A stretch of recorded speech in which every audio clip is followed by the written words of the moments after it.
shtabi i emergjencave të prefekturës, po dhe bashkisë, sidomos i bashkisë, është duke punuar për evidentimin. Evidentimi i parë që po bëjmë sot është përcaktimi të gjithë banesave të cilat janë përmbytur. Uji ka hyrë brenda shtëpisë.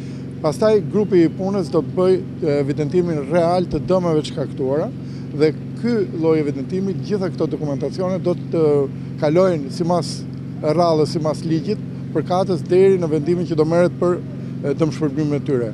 Edhe ne kemi bindje që dëmshpërblimi do jetë i plot për gjitha ato dëme që ju janë shkaktuar qytetarëve nga përmbytja.